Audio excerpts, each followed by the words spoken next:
Hi, this is Michael Leaks, and I'm going to break down the Trolley and Goatherd cases in the Justice book. So let's start with the Trolley case. So you have a scenario, and there's a trolley, and the trolley driver can, if you're the driver of the trolley, you're faced with an option. The brakes are gone, and you can either steer the trolley one way and kill one person, or steer it the other way and kill five people. The other option presented was that you're a spectator on the bridge and you see the trolley is run away and it's not going to stop. And you can either push a heavy man off the bridge and stop the trolley, or you can do nothing and the trolley will hit and kill the five people. So the biggest difference here in the two scenarios is one, you're obligated to make a choice, and the other, you do not have an obligation to make a choice. If you are the driver of the trolley, uh, somebody, you have the choice. You have to make a choice because somebody's going to die regardless.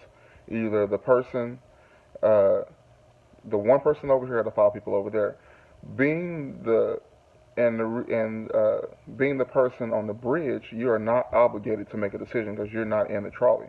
Now, you do have an option to save the five man and push the heavyset man off the bridge, but that is not an obligation because you're not behind the wheel of that trolley. And that's where the moral dilemma comes in.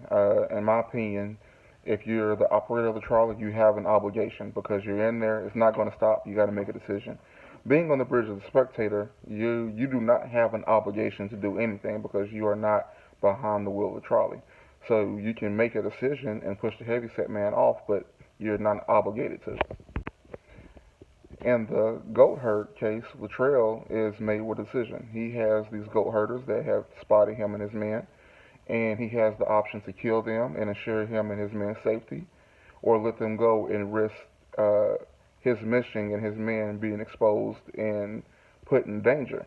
Now, the obvious difference between the two cases is the option that Latrell is faced with is that there is a chance that nothing happens. There's a chance that he doesn't have to kill these goat herders and that they will not say anything and the mission will go fine. Unlike the Trolley case where it's inevitable that somebody is going to die. This is not inevitable that someone is going to die. But it still comes into decision making. If he decided not to kill the goat herders and take the risk of nothing happening, and unfortunately they were exposed, and it led to the death of the three men with him and the 16 men on the chopper. So if I were to attempt to compare this for an apples to apples, Latrell would represent the trolley or the trolley operator, uh, and the five workers would represent Latrell's man, and we can include the people in the helicopter, and the one worker represents the goat herds. So if you look at it that way, that's the best way to compare the two scenarios and to get an idea of a straight line comparison of what the scenarios represent. Now, when talking about these two cases, the two ethical theories that immediately come to mind are utilitarianism and care ethics. In the trolley case, it will be straight utilitarianism.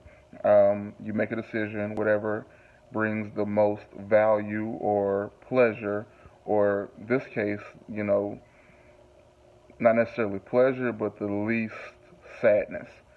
Uh, in the Latrell case, that is definitely care ethics because the goat herders are people he does not know, he does not care about. In reality, their lives actually don't matter. But his men are basically family. So if you apply the care ethics idea to the Latrell case, then care ethics would suggest that he should kill the goat herders, regardless of if they're innocent or not, to ensure the safety of his men.